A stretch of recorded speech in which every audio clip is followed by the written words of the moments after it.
Oke, salam semuanya, selamat malam Bapak Ibu yang terkasih dalam Tuhan kita Yesus Kristus. Pada kesempatan malam hari ini kita berjumpa lagi dalam kelas Bible Study melalui Zoom. Sebab itu yuk kita persiapkan hati kita berdoa untuk menerima pengajaran daripada Pastor David Chang. Bapak di surga, kami mengucap syukur berkesempatan malam hari ini ya Bapak, atas kasih dan anugerah rahmat daripada Tuhan Yesus yang terus mengalir dalam kehidupan kami. Kami percaya rahmat-Mu tak terbatas, kuasa-Mu tak terbatas, bahkan anugerah-Mu Tuhan tak pernah berakhir. Terima kasih buat malam hari ini, Kau berikan kami kesempatan untuk kami bersama-sama belajar, untuk semakin hari kami semakin mengenal pribadi Engkau, Yesus Kristus Tuhan.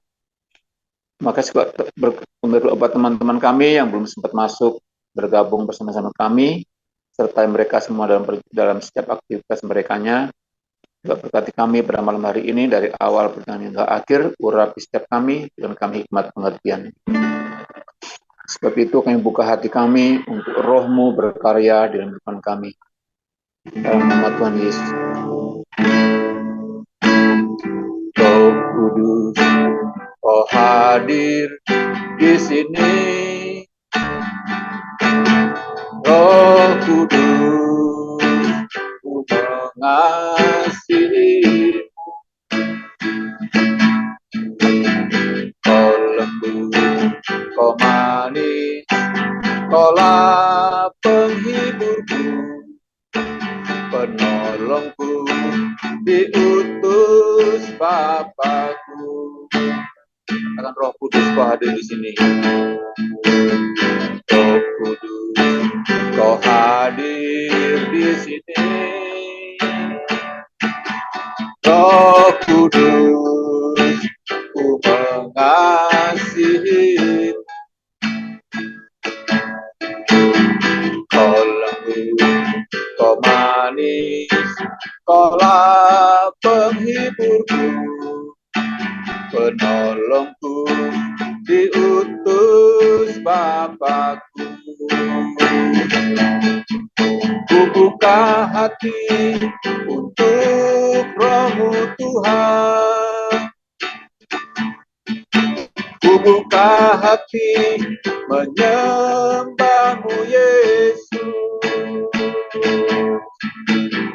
Jamahlah kami, penuhi kami dengan kuasa Allah Maha Tinggi.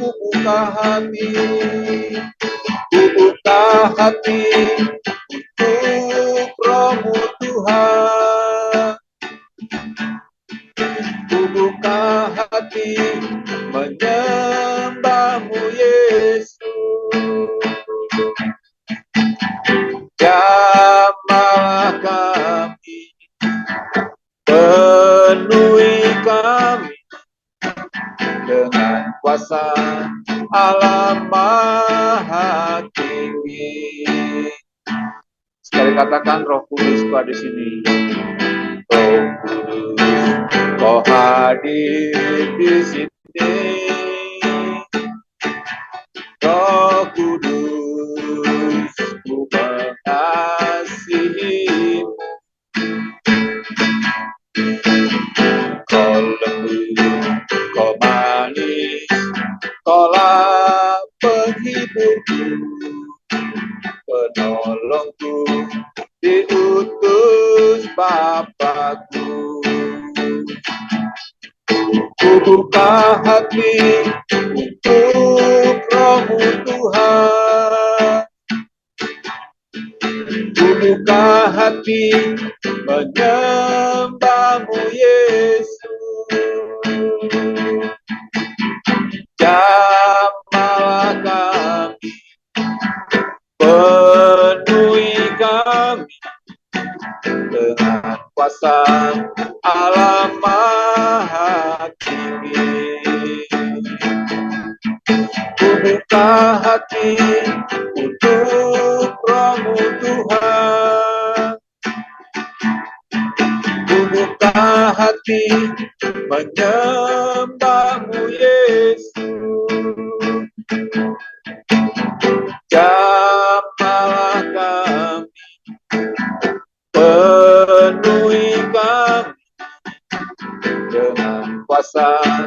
Allah Maha Tinggi. Sekali katakan, ku buka hati untuk Roh-Mu Tuhan. Ku buka hati menyembah-Mu Yesus. Jamahlah kami, penuhi kami dengan kuasa Allah Maha Tinggi. Jamahlah kami, penuhi kami dengan kuasa Allah Maha Tinggi. Jamahlah kami, penuhi kami dengan kuasa Allah Maha Tinggi.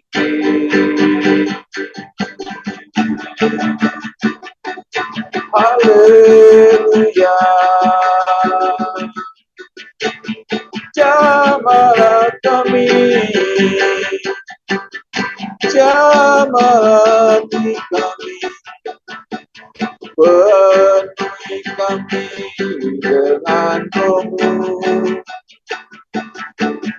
penuhi kami dalam hadirat-Mu. Berkaryalah sepenuhnya di dalam hati kami. Berkaryalah sepenuhnya di dalam hidup kami. Kami buka kuasa-Mu Tuhan bekerja di dalam kami. Haleluya.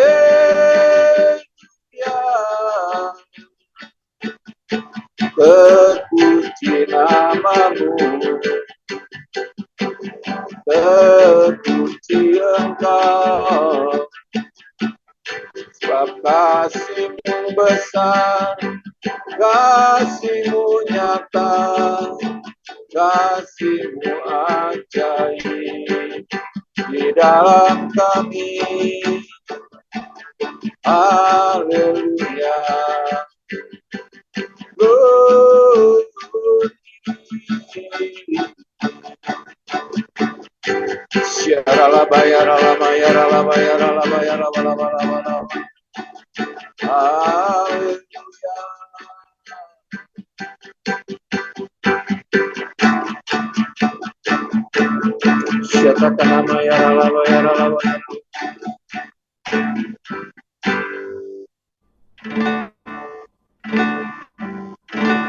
Terima kasih Bapa, terima kasih Yesus, terima kasih Roh Kudus, Kau yang memimpin kami, Kau yang menuntun kami, Kau yang membimbing kami, agar kami semakin hari semakin cintakan Engkau, agar kami semakin hari semakin mengenal pribadi-Mu. Haleluya. Terima kasih Bapa di surga. Biar kuasa urapan-Mu mengalir manusia setiap kami semuanya. Pada malam hari ini, agar kami bukan hikmat pengertian di dalam bebas tadi malam hari ini, sehingga kami boleh menangkap isi hati Tuhan melalui setiap pemberian firman-Mu yang akan disampaikan oleh Pastor David. Terima kasih, kami serahkan dari awal sampai akhir hanya dalam nama Tuhan Yesus Kristus. Haleluya. Tuhan Yesus, dikuduskanlah nama-Mu, dimuliakanlah nama-Mu.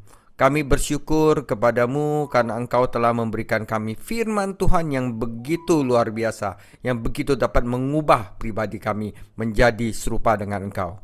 Tuhan Yesus, namun dalam memakainya kadang-kadang kami masih memakainya sesuai dengan keinginan kami. Oleh karena itu, Tuhan Yesus, hari ini kami ingin belajar bagaimana kami memakai firman-Mu dengan benar dan sesuai dengan kehendak-Mu.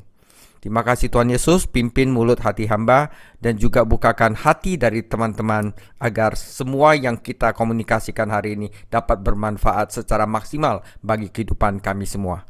Terima kasih, dalam nama-Mu kami berdoa. Amin.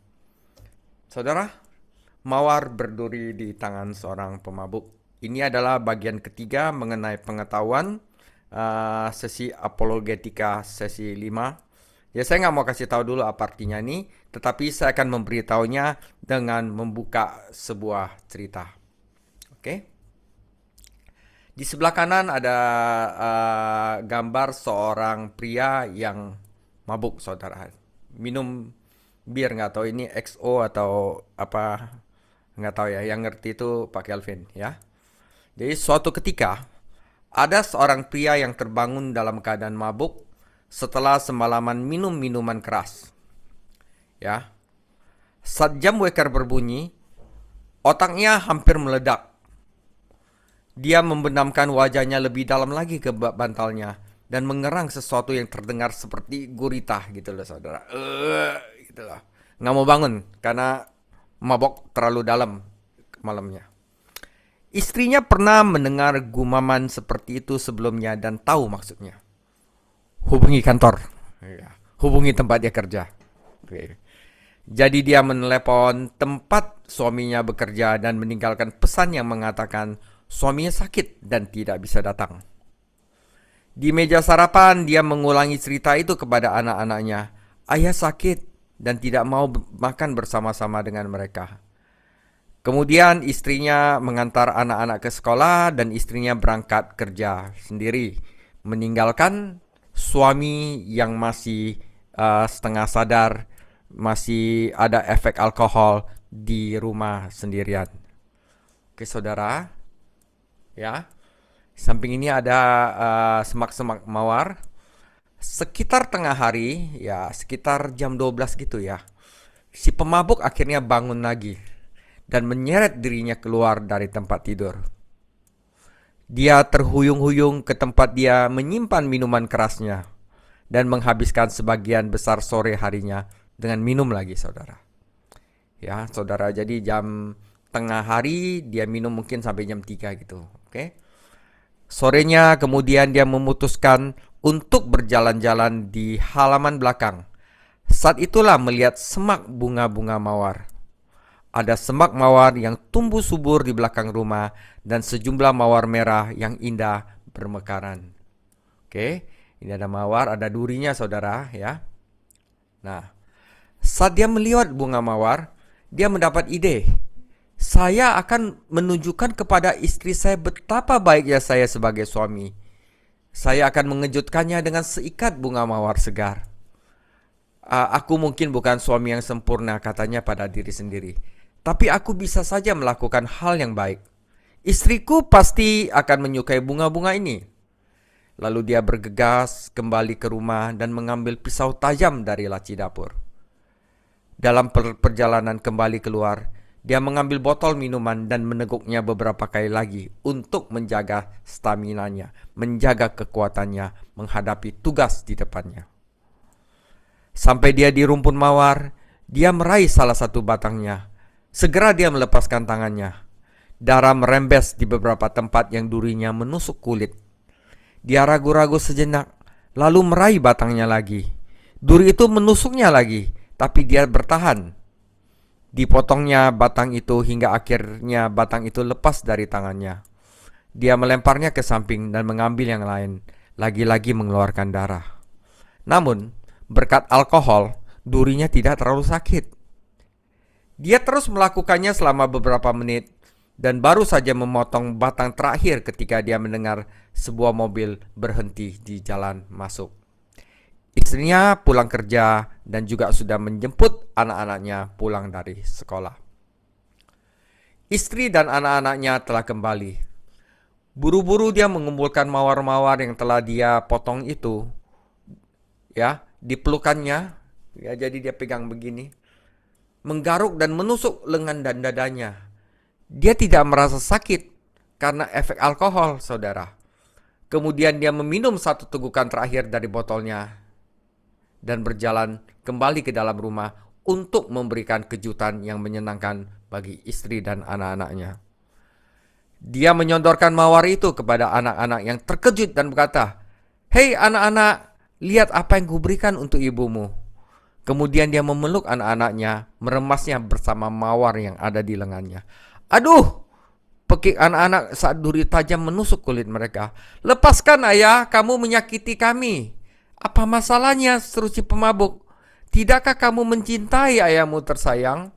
Ayo beri aku pelukan." Saat mereka mencoba melepaskan diri, dia meremas anak-anak itu semakin keras dan durinya semakin dalam menusuk anak-anaknya. Mereka berteriak lagi, sampai akhirnya dia melepaskan mereka dan berbalik ke arah istrinya. Dia melangkah ke arahnya, tetapi tersandung dan jatuh menimpa istrinya. Batang yang berduri menggores wajahnya dan menusuk lehernya. Dia tersentak kesakitan dan mendorongnya jauh. "Menjauh dari saya!" istrinya berteriak. "Kamu sudah minum lagi, bukan?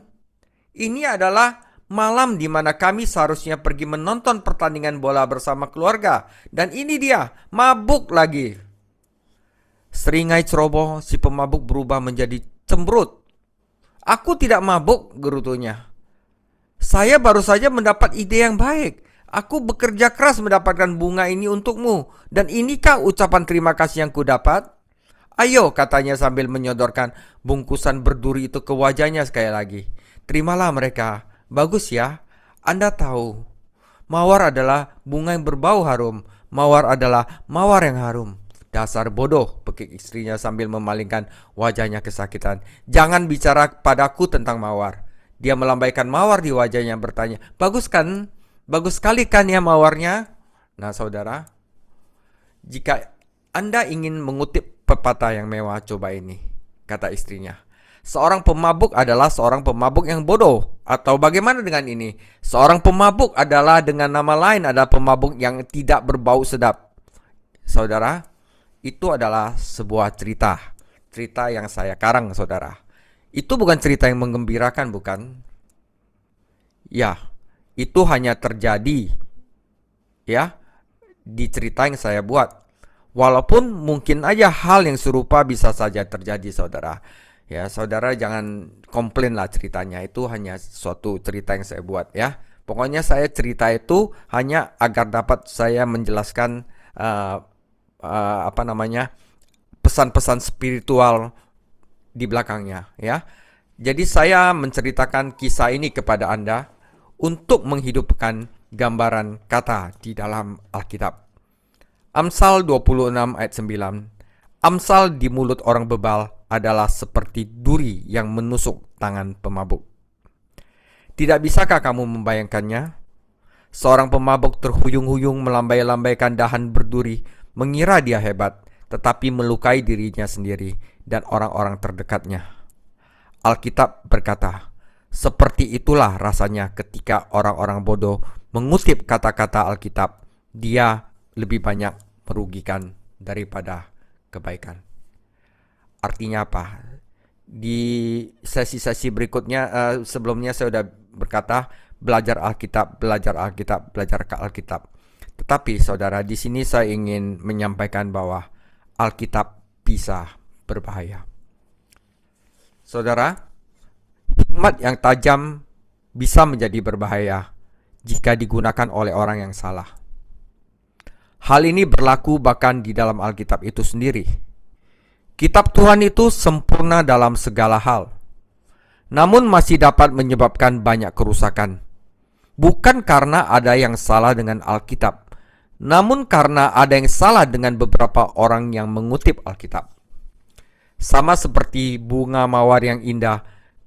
Bunga mawar itu indah kecuali ada orang mabuk yang memetiknya. Demikian pula Alkitab itu indah kecuali jika ada orang bodoh yang menggunakannya. Mungkin Anda tahu bagaimana rasanya disakiti oleh orang yang menyakiti Anda dan kemudian memperburuknya dengan mengutip kata-kata di Alkitab untuk Anda. Atau mungkin Anda sendiri yang bersalah dalam hal ini. Anda menyalahgunakan Alkitab sedemikian rupa sehingga merugikan orang lain dan diri Anda sendiri. Ini lebih umum daripada yang kita kira. Banyak sekali terjadi bahwa kita pakai Alkitab bukan untuk membangun orang lain, bukan untuk memperkenalkan Tuhan Yesus untuk orang lain, bukan agar orang lain lebih dekat kepada Yesus, tapi dipakai untuk kepentingan dia sendiri, untuk melukai orang lain. Ini seperti pemabuk yang memakai bunga mawar, yang dia kira dia hebat.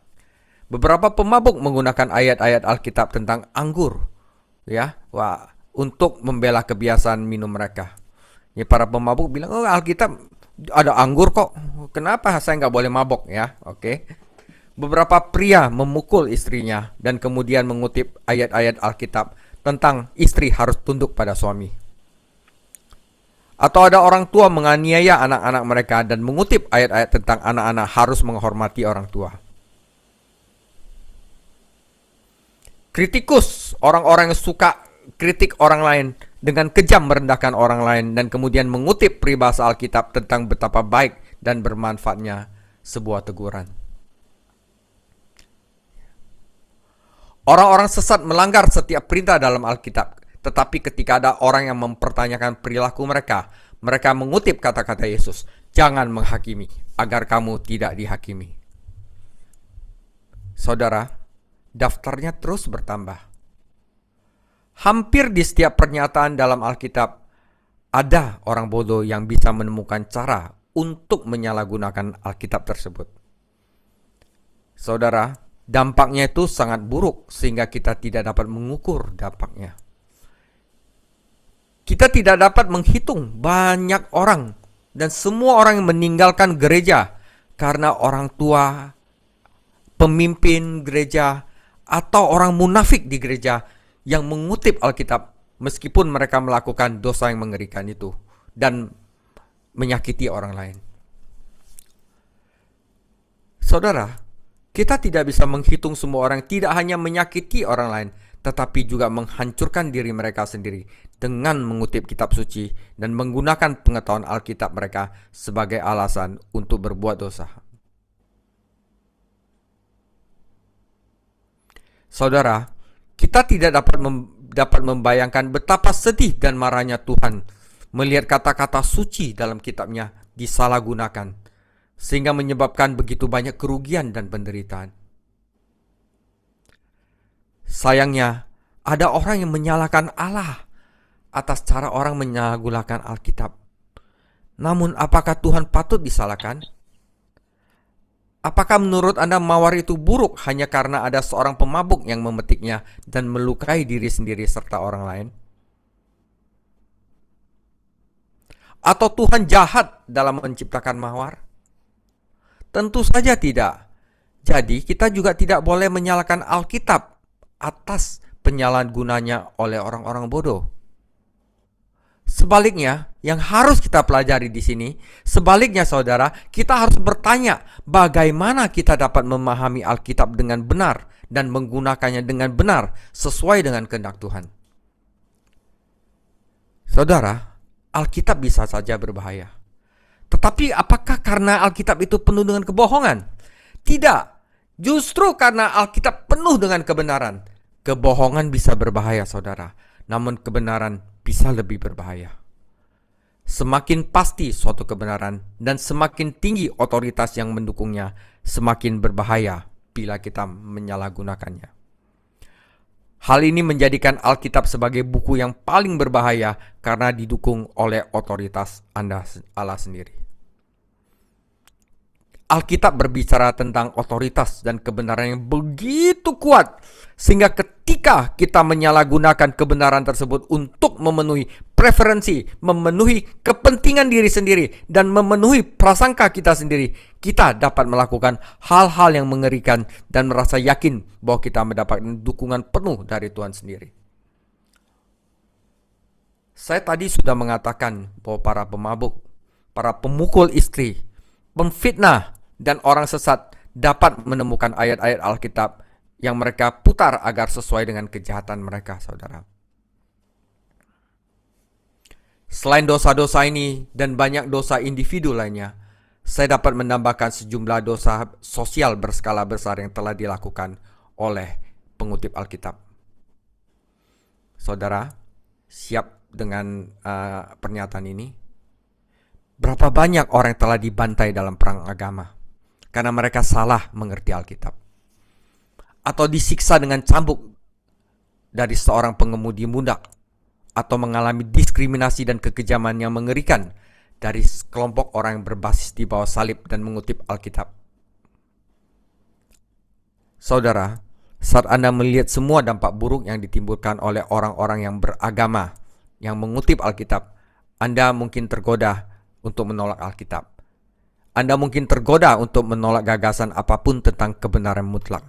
Anda berpikir akan bahwa lebih baik untuk melihat segala sesuatu hanya sebagai masalah opini. Salah, saudara. Saudara, jika tidak ada orang yang percaya pada kebenaran mutlak, maka tidak ada orang yang bisa menggunakannya untuk melawan orang lain.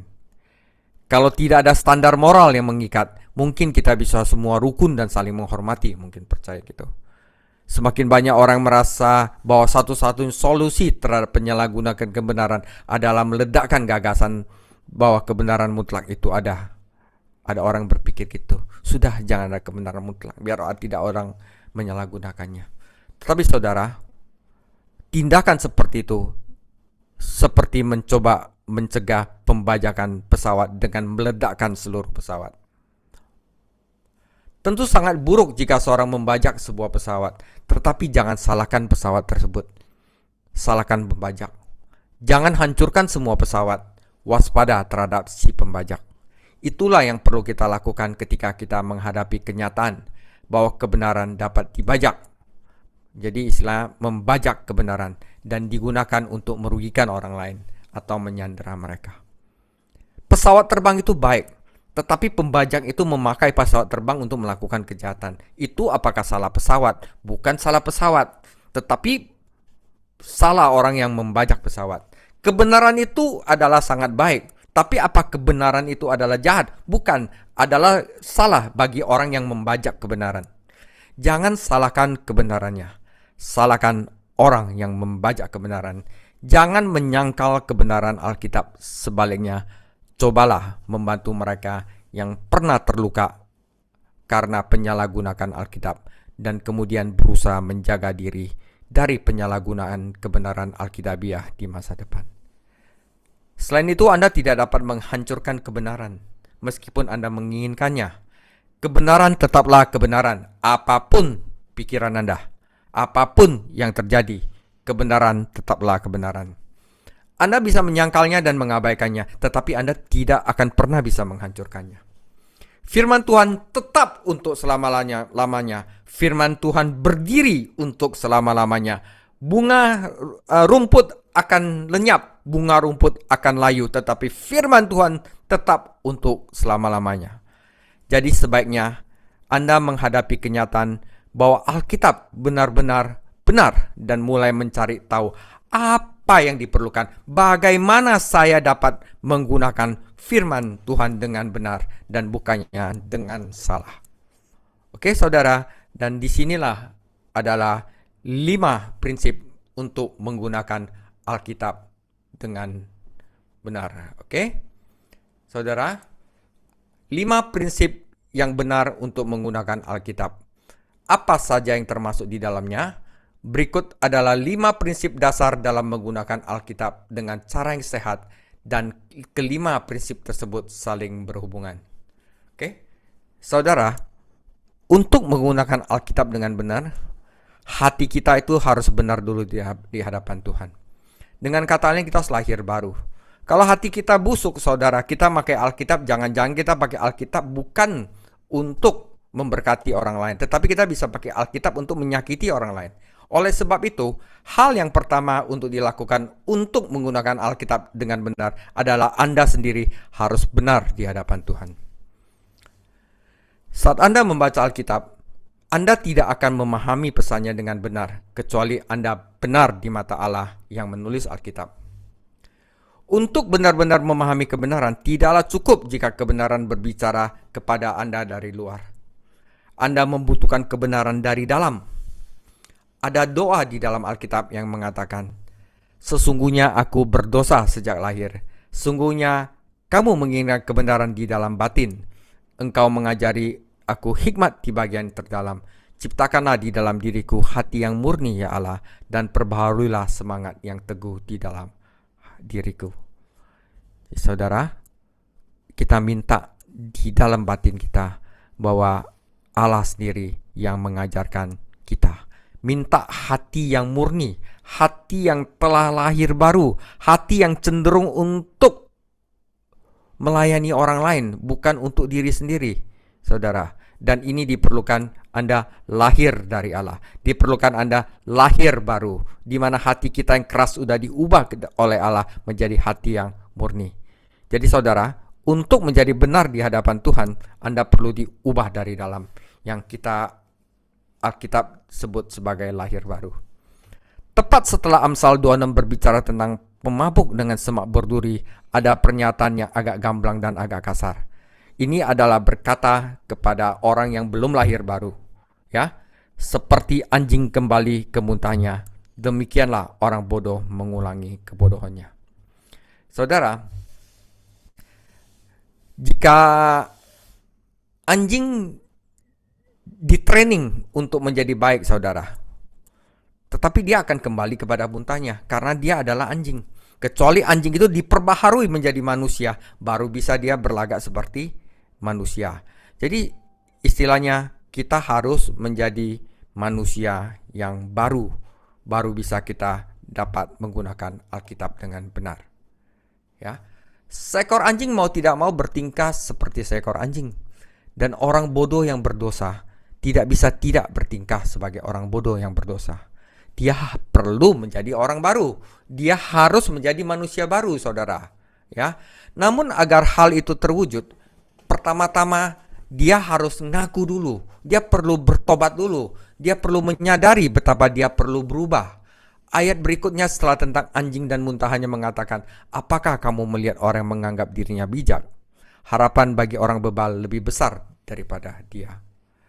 Saudara, bayangkan lagi seorang pemabuk yang melambai-lambaikan bunga mawar. Dia pikir dia bijak dan sangat baik, tetapi dia menyakiti dirinya sendiri dan keluarganya. Masalah lahirianya diakibatkan oleh masalah batin. Dia mabuk. Dan karena dia mabuk, dia tidak tahu apa yang dia lakukan. Dia tidak bisa berpikir jernih atau mengendalikan dirinya dengan baik. Agar dia dapat berperilaku baik, pertama-tama dia harus sadar dan menyadari betapa bodohnya dia. Dia perlu berubah dari dalam. Dia perlu untuk belajar tidak mabuk lagi. Ya, ini sebagai contoh, saudara. Hal ini tidak hanya terjadi pada pemabuk. Hal ini berlaku untuk kita semua. Kita perlu dibuat benar dari dalam.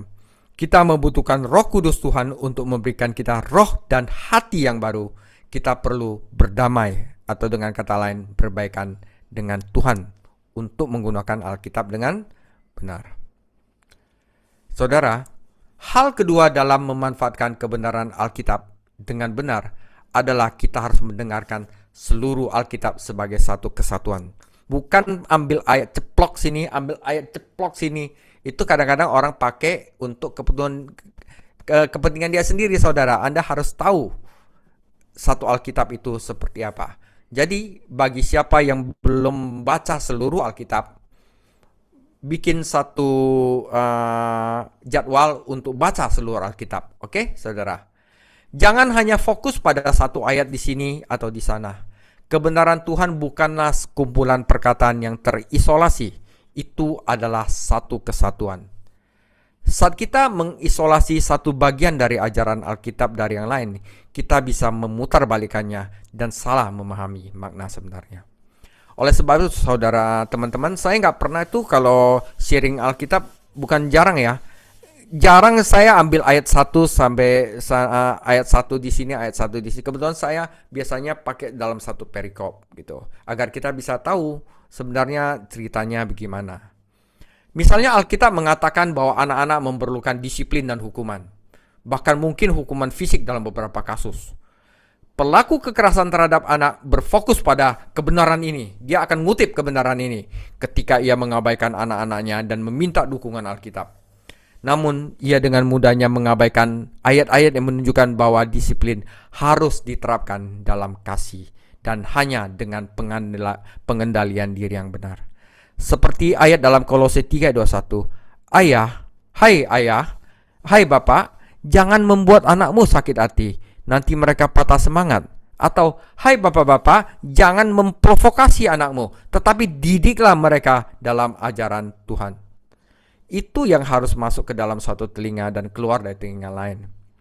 Inilah contoh lain dari mendengarkan beberapa pernyataan Alkitabiah dan mengabaikan pernyataan lainnya. Saudara, Alkitab itu mengatakan hal-hal yang luar biasa tentang kasih Allah. Namun jika Anda hanya mengambil bagian tentang kasih, oh Tuhan itu baik, Tuhan itu sangat mengasihi kita, percayalah. Tetapi kita mengabaikan bagian-bagian dari Alkitab yang berbicara tentang murka Tuhan, Anda akan mendapat pandangan yang sentimental terhadap Tuhan. Anda tidak menganggap serius peringatannya tentang penghakiman. Anda tidak akan menganggap serius peringatannya tentang dosa. Anda tidak benar-benar mengerti mengapa Yesus harus mati. Hanya ketika Anda menganggap serius pernyataan tentang kasih Tuhan, tetapi Anda juga menganggap serius tentang pernyataan tentang murkanya, Anda akan melihat bahwa Yesus mati untuk menanggung hukuman Tuhan atas dosa Anda, dan hanya dengan begitu Anda dapat bertobat dari dosa-dosa Anda dan percaya hanya kepada Yesus untuk keselamatan Anda. Saudara, hal ini membawa pada kita hal ketiga dalam penggunaan Alkitab. Dan yang utama yang perlu ingat ketika kita membaca Alkitab, kita harus fokus kepada Yesus. Karena semua kitab suci itu fokus kepada Yesus. Saya baru saja menekankan bahwa kita perlu melihat kebenaran Tuhan sebagai satu kesatuan, bukan sebagai kumpulan bagian yang terpisah-pisah. Namun mengapa kebenaran itu merupakan suatu kesatuan? Sebab seluruh kebenaran Alkitab membentuk kesatuan pribadi di dalam Tuhan Yesus Kristus. Segala sesuatu yang kita pelajari di dalam Alkitab, saudara, dimaksudkan Tuhan untuk membawa kita lebih dekat kepada Yesus Kristus dan menjadikan kita semakin serupa dengan Dia, saudara. Apa yang kita pelajari di dalam Alkitab adalah tidak lain adalah karakter Tuhan Yesus yang harus kita teladani.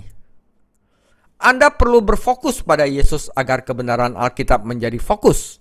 Anda akan salah membaca dan menyalahgunakan apa yang Alkitab katakan, kecuali Anda melihatnya dalam hubungannya dengan Yesus Kristus. Yesus Kristus pernah mengatakan kepada beberapa pemimpin agama bahwa seluruh pembelajaran Alkitab mereka sia-sia karena mereka menolak untuk melihat bahwa Alkitab sebenarnya menunjuk kepadanya. Segala sesuatu di dalam Alkitab ada untuk mengisi hati Anda dengan iman kepada Yesus, mengisi pikiran Anda dengan pemikiran tentang Yesus, mengisi hidup Anda dengan karakter Yesus. Faktanya, saat Anda membaca Alkitab, dengarkanlah itu sebagai suara Tuhan Yesus, dan bicaralah dengan Yesus saat Dia berbicara kepada Anda. Jadikan pembacaan Alkitab Anda sebagai dialog dengan Tuhan Yesus. Dengarkanlah Dia dan berdoalah kepada Tuhan Yesus. Upayakan untuk tetap berhubungan dengan Tuhan Yesus dan selaras dengan Dia. Itulah cara menggunakan Alkitab dengan benar. Pertama adalah bahwa benar di hadapan Tuhan, Anda harus lahir baru. Kedua, memanfaatkan Alkitab sebagai suatu unity, fokus kepada Yesus. Oke, saudara, prinsip keempat dalam penggunaan Alkitab yang sehat adalah terapkanlah pada dirimu sendiri dulu. Jangan terapkan kepada orang lain, tetapi terapkan pada diri Anda sendiri dulu. Saudara, jangan menggunakan Alkitab hanya sebagai senjata untuk melawan orang lain. Beberapa penyalahgunaan Alkitab yang terburuk terjadi ketika Anda begitu sibuk menerapkannya kepada orang lain, sehingga Anda kehilangan apa yang dikatakannya kepada Anda.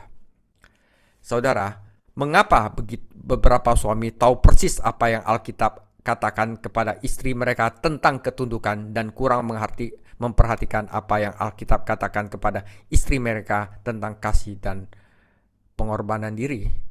Mengapa beberapa istri yang berlidah tajam dan gaslighting menceramahi suaminya bawel setengah mati tentang apa yang diperintahkan Alkitab kepada suami, namun mengabaikan fakta bahwa Alkitab juga mengatakan istri yang suka bertengkar seperti tetesan air yang terus-menerus di hari hujan, atau lebih baik tinggal di padang gurun daripada tinggal dengan wanita yang suka bertengkar. Saudara, jika Anda seorang suami, jika Anda baca Alkitab, baca aja bagian suami, nggak usah baca bagian istri. Saudara, jika Anda adalah istri, ya, baca aja bagian istri, nggak usah baca bagian suami.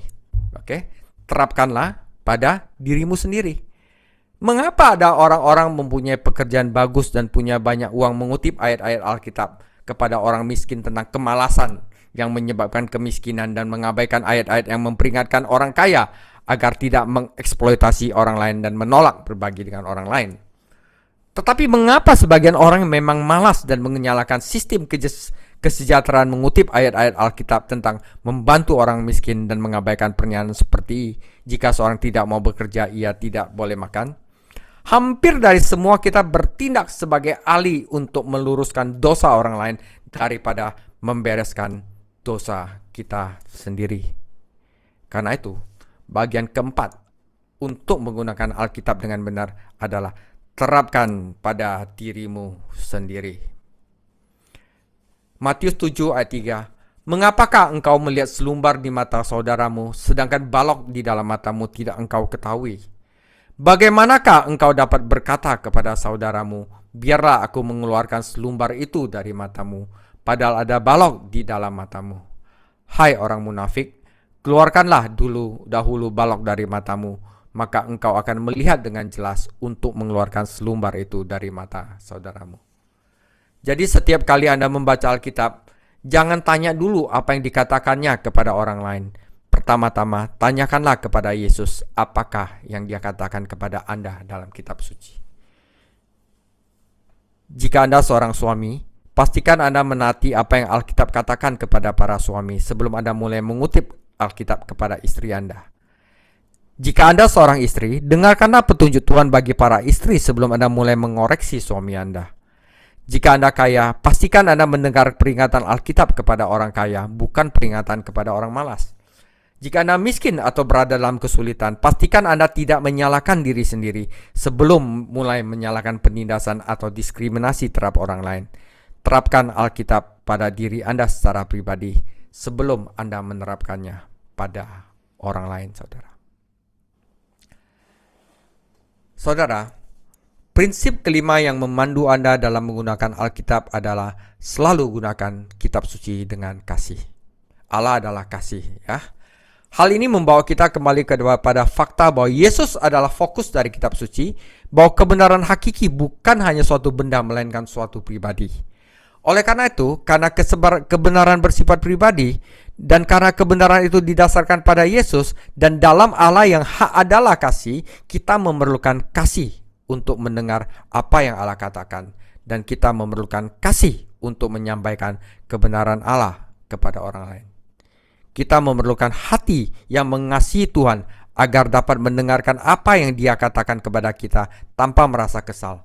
Dan kita memerlukan hati yang mengasihi orang lain agar dapat menyampaikan kebenaran Tuhan kepada mereka dengan cara yang membangun dan tidak menghancurkan mereka. Saudara, demikianlah 5 prinsip dasar dalam menggunakan Alkitab dengan benar dan tidak mengacungkannya seperti pemabuk dengan mawar yang berduri. Ya, saya ulangi lagi. Pertama, Anda harus benar dengan Allah. Yang kedua, Anda harus mendengarkan Alkitab sebagai satu unity. Ketiga, fokus kepada Yesus. Yang keempat, Anda harus menerapkan ayat-ayat Alkitab pada diri Anda sendiri dulu, bukan hanya pada orang lain. Dan kelima, selalu gunakan Alkitab dengan kasih. Ini bukan 5 hal yang terpisah. Mereka pergi dan bekerja bersama-sama. Oke, semoga ini dapat memberkati Anda. Jadi sejauh Anda menggunakan Alkitab dengan cara-cara ini, ya, Tuhan sedang membawa Anda lebih dekat kepadanya dan kepada kebenarannya. Anda akan mengalami berkat dalam hidup Anda sendiri, dan Anda akan menjadi berkat bagi orang lain. Namun jika hati Anda tidak beres di hadapan Tuhan, jika Anda memilih ayat-ayat Alkitab yang cocok untuk Anda, jika Kristus Yesus tidak memenuhi hati Anda dan mengarahkan pikiran Anda, dan jika Anda menggunakan ayat-ayat Alkitab sebagai senjata untuk melawan orang lain, bukannya membiarkannya menegur dan mengkoreksi Anda, dan jika Anda menggunakan ayat-ayat Alkitab tetapi tidak dimotivasi oleh kasih kepada Tuhan dan sesama, maka Anda dan Alkitab Anda menjadi kutukan, bukan berkat. Menjadi suatu bencana, bukan suatu kebaikan. Satu-satunya cara untuk membalikkan keadaan ini adalah dengan menyadari apa yang telah Anda lakukan dan bertobat kembali kepada Tuhan. Berhentilah bertingkah seperti pemabuk yang melambaikan mawar. Hentikanlah dosamu, hentikanlah alasanmu, hentikanlah keinginan yang tidak kudus, hentikanlah kesombonganmu, berhentilah menyalahgunakan kebenaran Tuhan yang berharga, berhentilah mencemarkan nama sucinya, mintalah Tuhan untuk mengampuni Anda demi nama Tuhan Yesus dan menjadikan Anda manusia yang baru. Sebagai penutup, saudara, saya akan bagaimana mengobati luka akibat kita disalahgunakan oleh Alkitab, ya. Dan sekarang satu kata untuk Anda yang terluka karena penyalahgunakan Alkitab oleh orang lain. Mungkin mereka mengutip beberapa bagian Alkitab dan memutarbalikkan maknanya untuk membenarkan kesalahan mereka.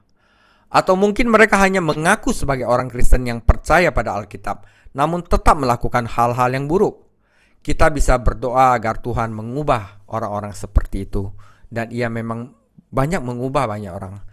Tetapi akan selalu ada orang-orang munafik di sekitar kita. Dan bahkan orang-orang Kristen sejati pun kadang-kadang salah dalam menggunakan Alkitab. Pertanyaannya, bagaimana cara Anda menghadapinya jika Anda sendiri yang tersakiti? Sungguh mengerikan bila hal itu seperti itu terjadi. Tetapi jangan menggandakan tragedi itu dengan membiarkan kebutuhan orang lain membodohi Anda. Jangan biarkan luka yang ditimbulkan oleh orang lain menghalangi Anda dari firman Tuhan dalam Alkitab dan Yesus Kristus. Ingatlah, Tuhan lebih membenci penyalahgunakan Alkitab daripada Anda. Mengapa lagi ia mengatakan, seperti semak berduri, mawar berduri di tangan seorang pemabuk, adakah hikmat di mulut orang bodoh?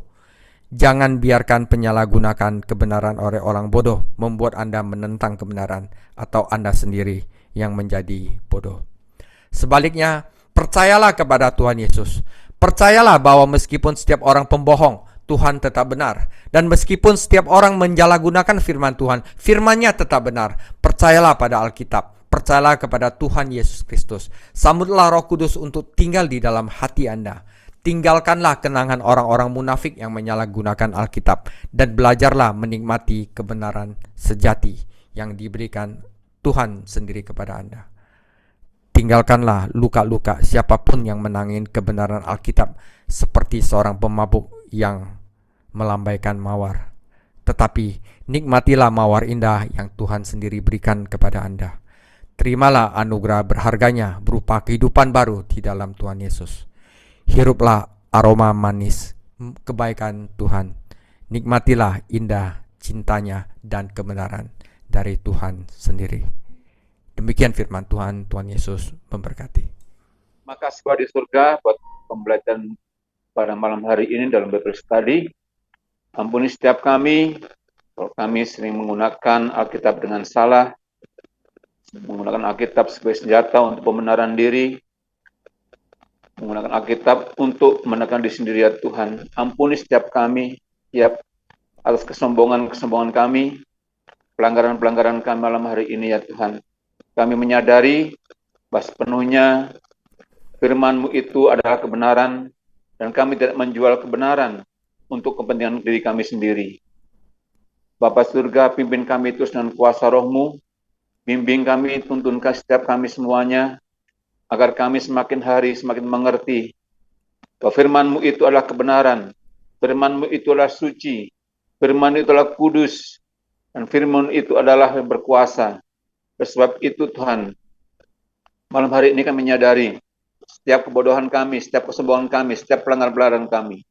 Terima kasih buat Pastor David Chang yang telah mengajarkan buat kami semuanya, sehingga kami semakin hari semakin mengenal, semakin mengerti akan firman-Mu ya Tuhan.